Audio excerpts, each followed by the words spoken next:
¿Cómo les va? Muy buenas noches, bienvenidos. ¿Qué tal? Buenas noches. ¿Cómo estás, Laura? Muy bien. Sí, hoy impecable. Sí, la verdad que impecable. No sé cuántas estrellas le van a poner, pero la verdad que fue un muy lindo día el de hoy. Y hacía falta, después de varios días así nublado, con lluvia, que evaporara un poquito. La tiene complicada el gobierno, el Congreso de la Nación, mejor dicho. La Cámara de Diputados hoy le rechazó el veto al gasto en discapacidad con una mayoría bastante más amplia de la que necesitaba, 7, 8 votos más de lo que necesitaba. Lo que necesitaba. Y en este momento quedó habilitado el tratamiento para la suba de jubilaciones, el 7,2%, que también Milei había vetado, con lo cual si diputados también ratifica esta ley, bueno, debe volver al Senado, donde la parada es aún más complicada, con lo cual es un hecho inédito y que afecta la gobernabilidad y también el corazón del plan económico, que es el superávit fiscal, pero fundamentalmente debilita el gobierno en una campaña que ya ha empezado. Veamos lo que pasó. Voten por la afirmativa, están insistiendo con la sanción original del proyecto de ley registrado bajo el número 27793. Quienes voten por la negativa están aceptando la observación total del Poder Ejecutivo. Por el artículo 83 de la Constitución Nacional, para su aprobación se requieren los 2/3 de los votos. El sentido del voto de esta presidencia es negativo. Por secretaría se dará lectura del resultado de la votación. Señor secretario, se cierra la votación. 172 votos afirmativos, 73 negativos, 2 abstenciones. Bueno, a ver. Hubo algunos cambios importantes respecto de las últimas votaciones. Hubo 4 legisladores de La Libertad Avanza que abrieron un bloque aparte, que rompieron el bloque, de los cuales una, la diputada Rita, ya se había ido, la habían echado en realidad del bloque, y los otros 3 no, por un lado. Por otro lado, hubo algunos votos, los cordobeses, por ejemplo, votaron casi, excepto los de La Libertad Avanza, casi en masa. Torres incluso a favor de mantener el veto, ¿no? Esta es la votación. El color celeste, vemos lo que pasó hoy. 173 votos a favor.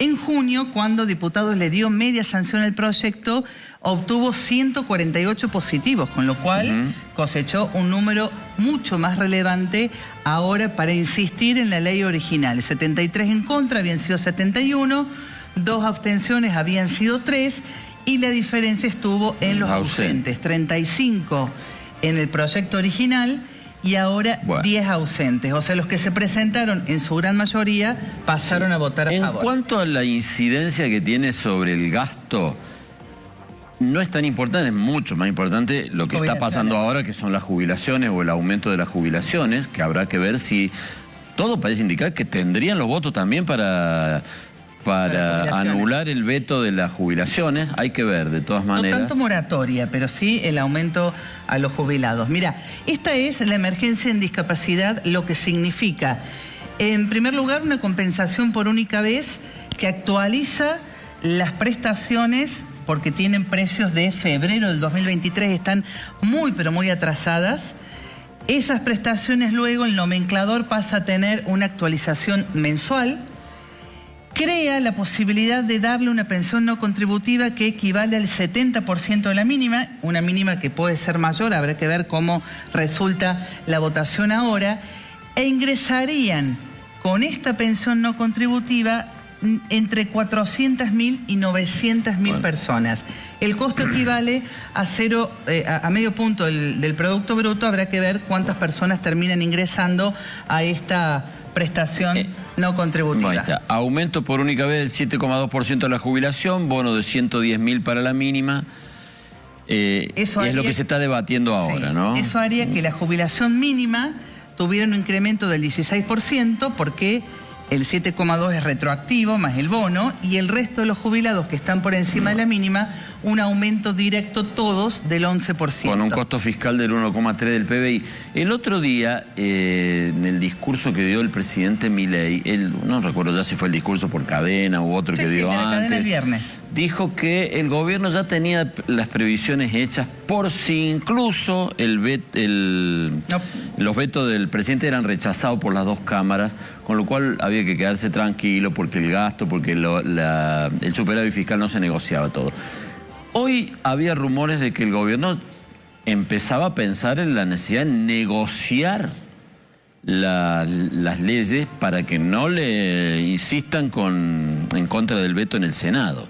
O sea, negociar algo, decir, bueno, está bien, saquemos la ley, pero hagámosle cambios. Hoy Adorni posteó en X que iba a haber un aumento a los prestadores de discapacidad, que es el gran problema, ¿no? Han cerrado muchísimos centros que atienden a los discapacitados porque, claro, 1 año y medio sin actualización de esas prestaciones es muy oneroso. Lo que pasa es que en la emergencia hay de todo. Hay esta creación de la pensión no contributiva para 900.000 personas, bueno, es discutible, y el resto, la actualización es a todas luces indiscutible. Bueno. Decía Adorni esto, que el gobierno está considerado un aumento en todas las prestaciones y que esto se podía hacer gracias a los ahorros que conseguimos a partir de auditar las pensiones por invalidez mal otorgadas y terminar con los curros de muchos años. Hablando del Congreso. Sí, ha pasado, el gobierno se está festejando ahora. Le aprobaron el veto, o sea, no le alcanzó a la oposición la cantidad de votos suficiente para voltear el veto presidencial a las jubilaciones, que era el proyecto más sentido que tenía el gobierno. Ahí está. Blindó entonces el veto y termina siendo 1-1, la emergencia para la discapacidad. 160 a 83, o sea, 18 votos menos de lo que había obtenido con la discapacidad, la oposición, y como serían unos 10 votos más que logró y algunos ausentes más. Sí. Y en la sesión pasada, cuando tuvo media sanción en diputados, hubo 142 que votaron a favor, es decir... En la sesión pasada para aprobar la ley, pero ahora respecto del veto a la discapacidad, un veto que ha sido rechazado, o sea, el gobierno, si lo rechaza el Senado, va a tener que pagar lo que no quería pagar. Bueno. En este caso fue al revés. Se aceptó el veto del gobierno porque no le alcanzaron los votos, con lo cual, listo, esa ley ya no va a funcionar, ya está, porque con la que rechace una sola cámara es suficiente. Queda 1-1, vamos a hablar con Marcos Novaro, analista político. Hola Marcos, buenas noches. Buenas noches, ¿qué tal? ¿Cómo están ustedes? Bueno, ¿qué lectura haces de esto? Bueno, es interesante lo que ustedes comentaban sobre la forma en que el gobierno ha tratado de bloquear las iniciativas del Congreso y el éxito desparejo, ¿no?, que tiene. En algunos casos, yo creo que el consenso opositor y más allá de la oposición, ¿no?, incluso sectores del oficialismo están de acuerdo con que hubiera una actualización de los fondos por discapacidad. ¿Por qué? Porque, en primer lugar, no se trata de aumentos del gasto, sino de una actualización muy demorada.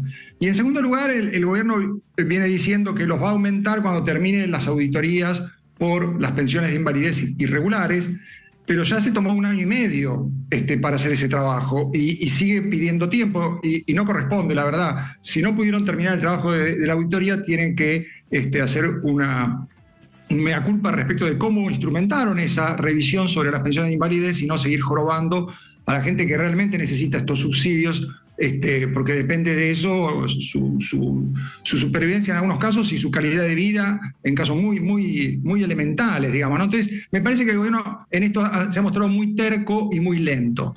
En el tema de jubilaciones creo que hay menos consenso respecto de que esto el gobierno lo pueda pagar ahora. Me parece que la oposición estaba dividida respecto de si exigírselo ya o tratar de negociar que lo empiecen a pagar en algún momento, porque algo que dijo Pichetto que es bastante razonable, si no lo paga por las buenas lo va a terminar pagando por las malas con juicios. Entonces, es conveniente que lo haga bien, digamos, ¿no? Que no esté forzando a la gente a hacerle juicio al Estado como tantas veces, ¿no? Bueno, habría que ver después, cuando veamos el 1 a 1 de los votos, la diferencia que hubo, quiénes son los legisladores que votaron de un modo con discapacidad y de otro modo distinto con las jubilaciones. Hay que ver sobre todo acá los cordobeses cómo se han portado. Me parece que no se iban a comportar igual. Te hago una pregunta.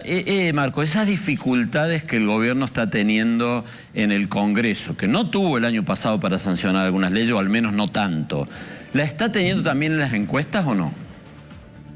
No, yo creo que, a ver, está desdoblado el escenario, ¿no? Hay un escenario electoral de competencia por el favor de la opinión, donde al gobierno siempre le ha ido mejor que en las instituciones. Los libertarios son un movimiento de opinión ciudadana, por decir así, de opinión pública que se transforma en el poder político del presidente. Pero su representación institucional nunca reflejó ese poder de consenso, de arrastre en la opinión pública.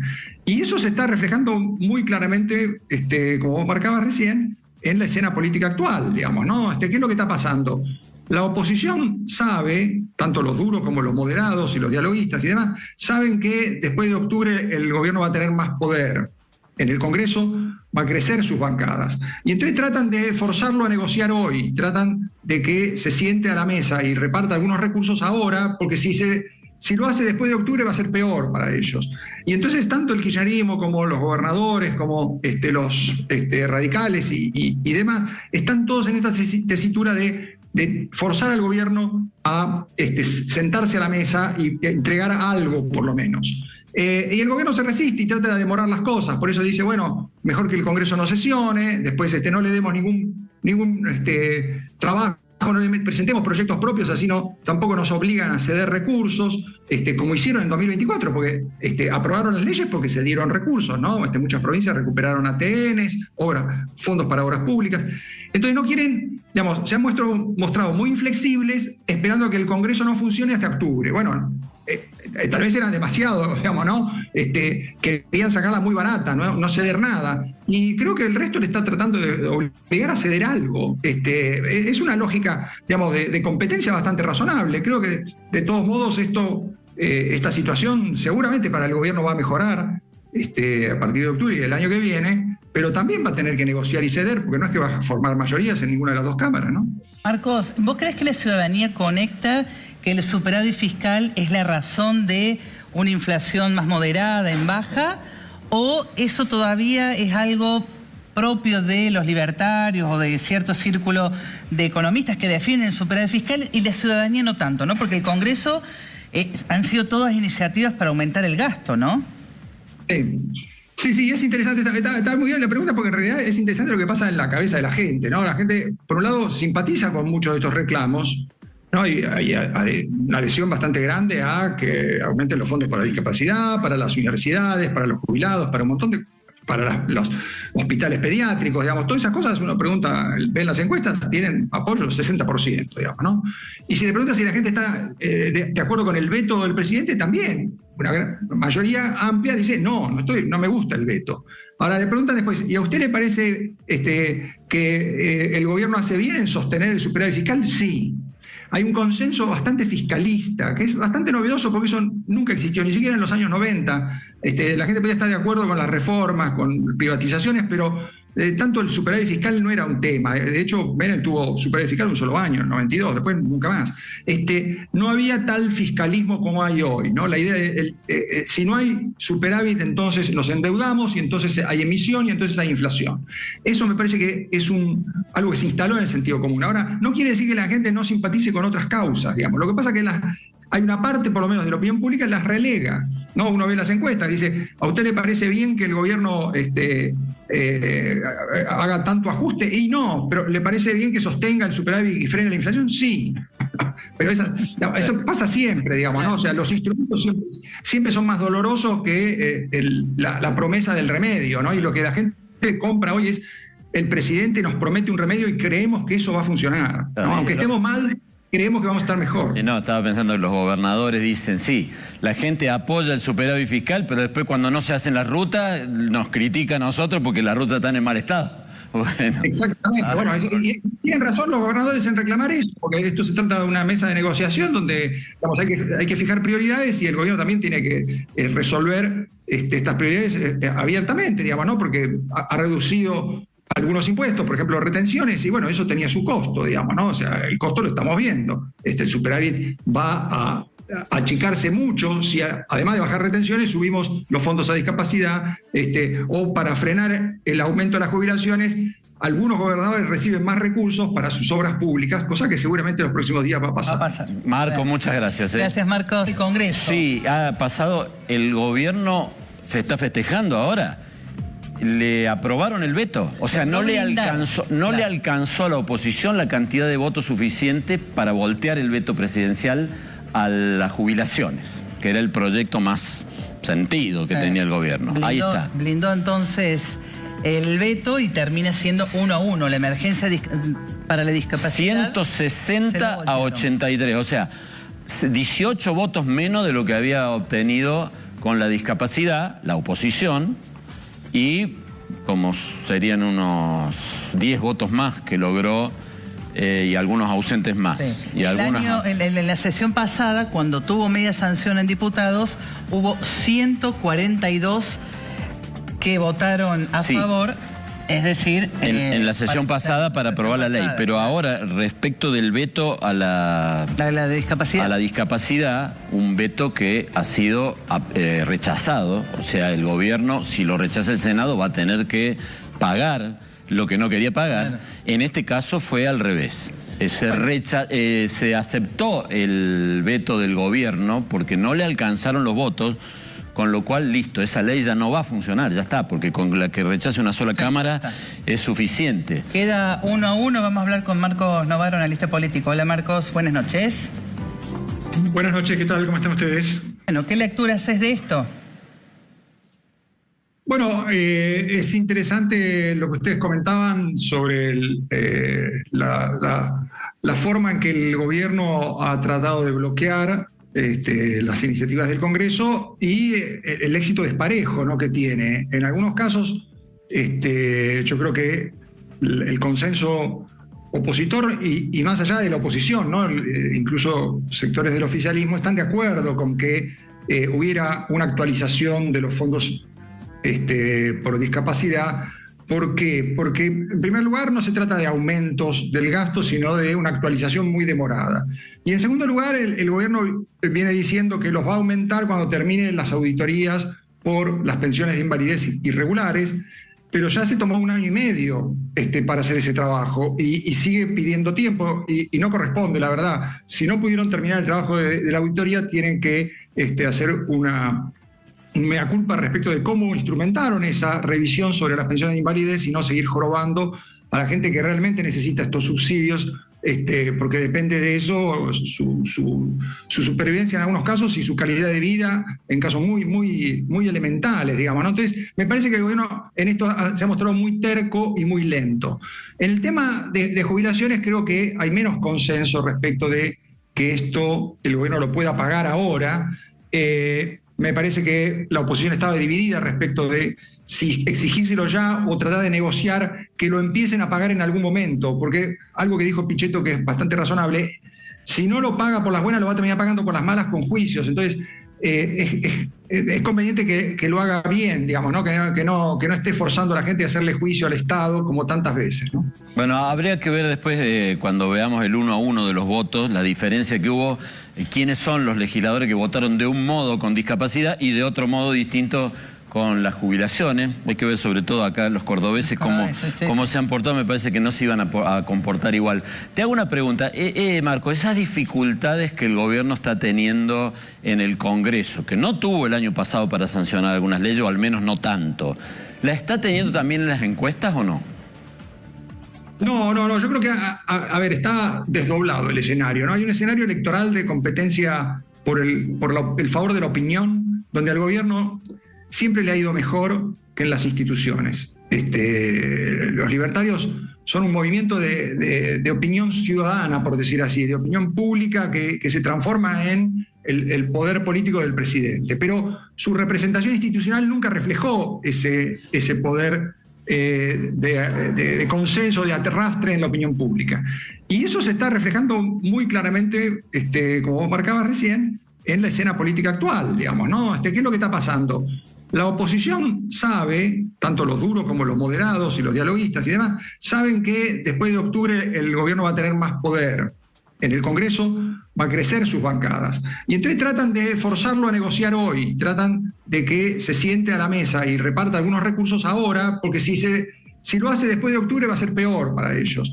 Y entonces tanto el kirchnerismo como los gobernadores, como los radicales y demás, están todos en esta tesitura de forzar al gobierno a sentarse a la mesa y entregar algo, por lo menos. Y el gobierno se resiste y trata de demorar las cosas, por eso dice, bueno, mejor que el Congreso no sesione, después no le demos ningún trabajo, no le presentemos proyectos propios, así tampoco nos obligan a ceder recursos, como hicieron en 2024, porque aprobaron las leyes porque se dieron recursos, ¿no? Muchas provincias recuperaron ATNs, fondos para obras públicas.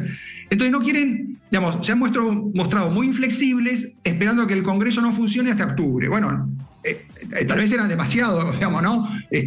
Querían sacarla muy barata, no ceder nada. Y creo que el resto le está tratando de obligar a ceder algo. Es una lógica, digamos, de competencia bastante razonable. Creo que, de todos modos, esta situación seguramente para el gobierno va a mejorar a partir de octubre y el año que viene, pero también va a tener que negociar y ceder, porque no es que va a formar mayorías en ninguna de las dos cámaras, ¿no? Marcos, ¿vos crees que la ciudadanía conecta que el superávit fiscal es la razón de una inflación más moderada, en baja, o eso todavía es algo propio de los libertarios o de cierto círculo de economistas que defienden el superávit fiscal y la ciudadanía no tanto, ¿no? Porque el Congreso han sido todas iniciativas para aumentar el gasto, ¿no? Sí, es interesante, está muy bien la pregunta, porque en realidad es interesante lo que pasa en la cabeza de la gente, ¿no? La gente, por un lado, simpatiza con muchos de estos reclamos, ¿no? Hay una adhesión bastante grande a que aumenten los fondos para la discapacidad, para las universidades, para los jubilados, para un montón de... para los hospitales pediátricos, digamos, todas esas cosas, uno pregunta, ven las encuestas, tienen apoyo del 60%, digamos, ¿no? Y si le pregunta si la gente está de acuerdo con el veto del presidente, también una gran mayoría amplia dice, no me gusta el veto. Ahora le preguntan después, ¿y a usted le parece que el gobierno hace bien en sostener el superávit fiscal? Sí. Hay un consenso bastante fiscalista, que es bastante novedoso porque eso nunca existió, ni siquiera en los años 90. La gente podía estar de acuerdo con las reformas, con privatizaciones, pero tanto el superávit fiscal no era un tema. De hecho, Menem tuvo superávit fiscal un solo año, en 92, después nunca más. No había tal fiscalismo como hay hoy, ¿no? La idea de, si no hay superávit, entonces nos endeudamos y entonces hay emisión y entonces hay inflación. Eso me parece que es algo que se instaló en el sentido común. Ahora, no quiere decir que la gente no simpatice con otras causas, digamos. Lo que pasa es que hay una parte, por lo menos, de la opinión pública que las relega, ¿no? Uno ve las encuestas, dice, ¿a usted le parece bien que el gobierno haga tanto ajuste? Y no, pero ¿le parece bien que sostenga el superávit y frene la inflación? Sí. Pero eso pasa siempre, digamos, ¿no? O sea, los instrumentos siempre son más dolorosos que la promesa del remedio, ¿no? Y lo que la gente compra hoy es, el presidente nos promete un remedio y creemos que eso va a funcionar, ¿no? Aunque estemos mal, creemos que vamos a estar mejor. No, estaba pensando que los gobernadores dicen, sí, la gente apoya el superávit fiscal, pero después cuando no se hacen las rutas, nos critica a nosotros porque las rutas están en mal estado. Bueno. Exactamente. Bueno, y tienen razón los gobernadores en reclamar eso, porque esto se trata de una mesa de negociación donde, digamos, hay que fijar prioridades y el gobierno también tiene que resolver estas prioridades abiertamente, digamos, ¿no? Porque ha reducido algunos impuestos, por ejemplo, retenciones, y bueno, eso tenía su costo, digamos, ¿no? O sea, el costo lo estamos viendo. El superávit va a achicarse mucho si además de bajar retenciones subimos los fondos a discapacidad, o para frenar el aumento de las jubilaciones, algunos gobernadores reciben más recursos para sus obras públicas, cosa que seguramente en los próximos días va a pasar. Marco, muchas gracias. Gracias, Marcos. Que andes bien. Un placer, un gusto, que sigan bien. Buenas noches para todos. Buenas noches. A mí me parece que particularmente también muy interesante el tema es que esta idea del gobierno de generar una cultura de la defensa, de que no se gaste más de lo que entra, me parece esa es la parte buena del gobierno, más allá del resultado. Tenemos que entender de izquierda, de derecha, de centro, que no podemos gastar más de lo que nos entra. Tenemos que entender eso. Lo han hecho países de la región que han tenido intercambio de gobiernos con derecha, izquierda y demás, y han mantenido esto que es tan sano que en la economía de uno lo aplica, sí. ¿No? Después hay que ver qué recortar, porque eso es otra cosa, otra discusión. ¿A dónde recortar? Sí, por supuesto, ¿no? Pero también hay que hacer números, ¿no? Porque si uno eliminara, por ejemplo, todos los puestos de los empleos públicos, funcionarios, todo, de las empresas públicas y demás, no te alcanza para bancar este gasto. No, está bien, es correcto, pero te quiero decir... las cosas son proporcionales, sí, ¿no? Pero hay que tener una muñeca para recortar también. O sea, hay que... El otro día escuchaba, bueno, ¿estamos en tiempo de decir basta de motosierra y empecemos con el bisturí o no? ¿O todavía?